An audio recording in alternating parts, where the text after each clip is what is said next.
We have ants in our truck. Yeah, I don't even know how they get there. I mean, they're not gonna get my peanut butter balls, are they? No.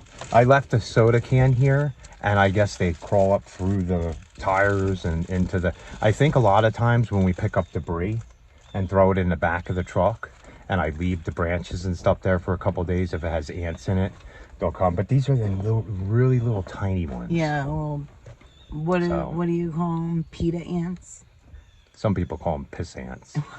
I don't know if you can say it on YouTube. I know, that's why I said PETA. Well, we're leaving it there. I mean, I don't make and I don't set out to make like kid videos. I mean, every time I check the box, it's not. Why would kids be interested in what our day-to-day is, running a business and lawn care and farming? I mean, some might be interested in some of the farming, but when they ask you, is this video meant for kids? I've never put yes on it. You don't. I mean, and I understand if but I would think the kids would just pass us talking. They're not interested in us talking at all.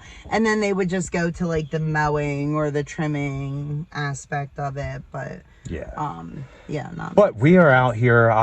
We're mowing 2, and then we're gonna go mow 3 more. Yesterday we ended up doing some fungicide, and we didn't mow. We ended up doing some of that cleanup you guys seen. I thought it was only supposed to be 83 today. When I woke up, I looked at my phone. It's supposed to be 93 with a heat index of like 102. We were going to do a mulch job too, so we're going to just do that tomorrow morning.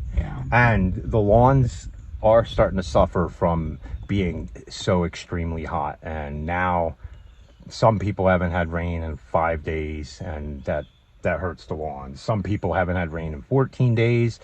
Our mowing area is probably 20 square miles, right? We have all the way up in Asheville, we have a group on one side, group on the other side of the city. Then we have a group on our side down here, and then on the other side of the city down here. But each area has gotten different amounts of rain each time. Some yards look lush and nice. Other ones are burnt and dried up, like my front lawn. There's no grass left. And these ones are starting to look bad, but it is what it is. We're supposed to get a lot of rain going forward starting tomorrow. Yeah, and I think that the combination is also fungus too, because we really have been wet up until, or for the most part. Damp, and hot and humid. And then hot and humid. And with fungus, you need nighttime temperatures. Yeah, with fungus, you need a high dew point, high dew point and humidity, high temperature, and a high nighttime temperature. If you have a high daytime temperature and you can get and the nighttime temperature drops in the 50s and the humidity isn't as high, you won't have fungus as much. But we've been way above normal in heat, way above normal in humidity and dew points. And fungus so even if they're rampant. not getting the thunderstorms in the areas, they're still very humid. And then one heavy storm with the humidity spreads the fungus everywhere. And then when you mow, I mean, that would be the only time I would ever say maybe bag all your lawns, but we're not bagging the lawns. You just put fungicide down, work it through the stress, and then when you come out and everything gets better, it improves greatly. Find your local sod farm. Yeah, and fungicide does make a dramatic improvement. And if you can't find a local sod farm, then your next best thing would be to go to Site 1. Yeah, or a landscape supply. Yeah, but honestly, find your local sod farm. Okay, now it's getting hot. We're going to get out of here. Right there, that's fungus. All through here is fungus. And then you can see how the grass is a different type of color now, because it's starting to get stressed from not having any rain. So you'll see when we mow this how dry it is, and if we don't get any rain, we won't come back here for another 10-12 days.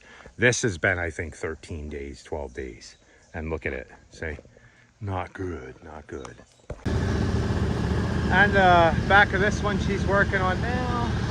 I am gonna finish weed eating. Well, I'm gonna finish mowing the front of this one, then weed eating. I'll show you what I did. We went diagonal today. We do double pass even though it's dry. Just makes the yard look cleaner.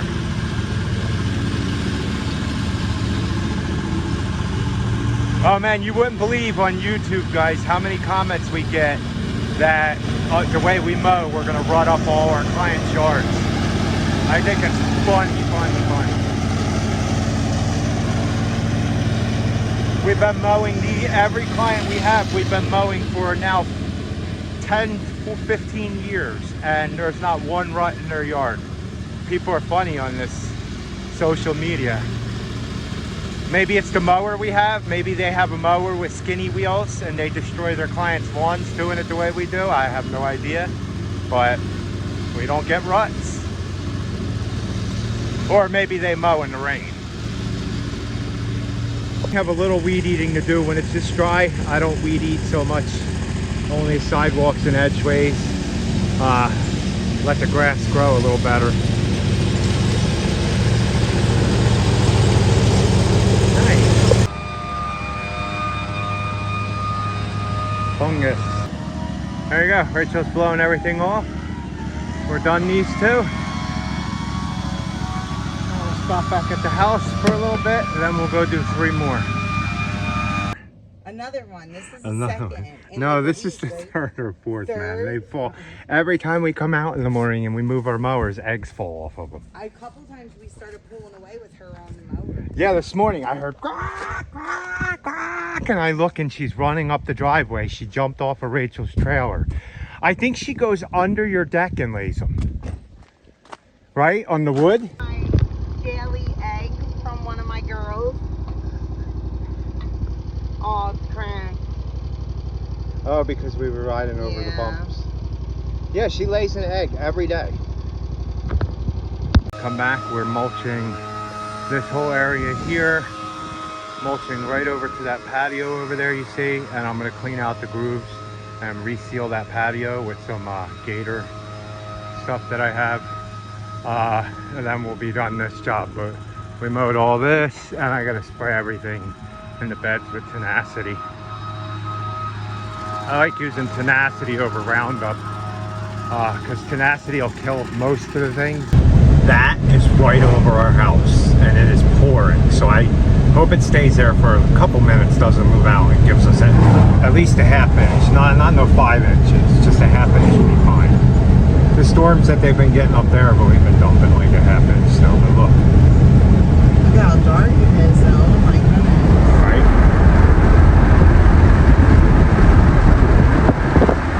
This is kind of crazy to see up here on the left too. Oh yeah. Because of Hurricane Helene and this is, what is this, what are the creeks? Cane Creek? Cane Creek, yeah. It's an industrial. So Cane Creek runs right through here, but because Hurricane Helene flooded so much of this area, they are like building it up so ridiculously. Yeah, I don't know if that's like the new code. They raised that whole, they brought like millions of tons of cubic yards of dirt.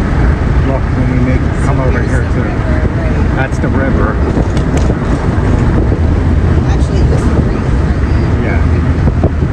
And they're rebuilding here, and they're actually not rebuilding, they're building a whole new development, I think. Yeah. And they're actually raising that whole valley up a good 15, 20 feet higher than it normally was. Yeah, it's just kind of interesting to see. You know, so like I guess there are some contingency plans with some people. But you know what happens though? So hopefully, I mean, I guess there's engineers that figure all it out. You raise that whole area that much, where's all the rest of that water go when it floods again? Right. It gets displaced to somebody else's problem. Right. That's the only thing, you know? Like So, where you've heard horror stories about that too. yeah. So let's see how much rain we get at our house, guys.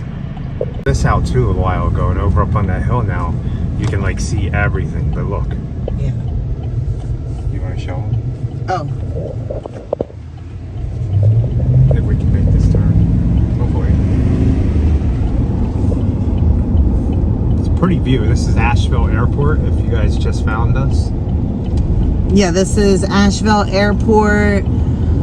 The Duncan. This is the Western North Carolina Agriculture Center on the left.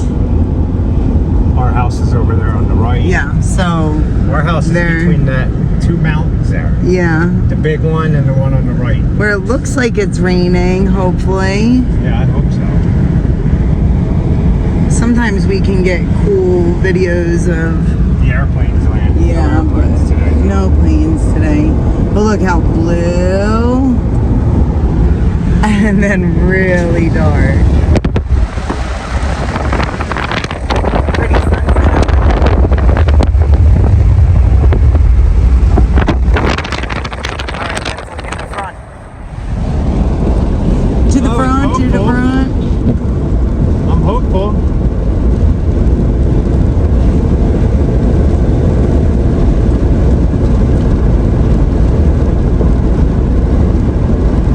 So since we talked about the other river that flooded, this was another one that flooded too. Remember, we were all stuck on islands, so this flooded like all the way to here, All the way to that building. to here, yeah.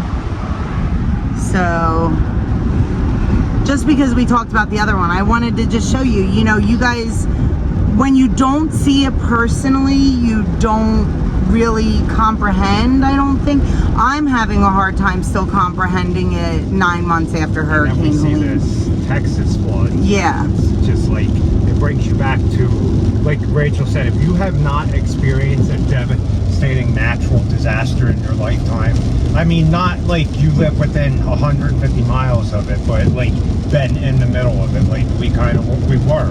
Yeah. You know, we lost clients because of it. We lost whole neighborhoods because of our natural disaster. And you can drive around here and see there's still tons of debris, stumps. We had a client say they stopped picking up debris altogether in the township, and there's still huge piles of hurricane debris 9 months later. Yeah. So, And it's just heartbreaking, you know, like when you do see what's happening in Texas now, or I mean, even I think Virginia flooded too, right? West Virginia, Kentucky got hit bad. Yeah, I mean, just now because of the tropical storm that went through on the Carolinas east of us, Raleigh got hit pretty bad with some major flooding. yeah.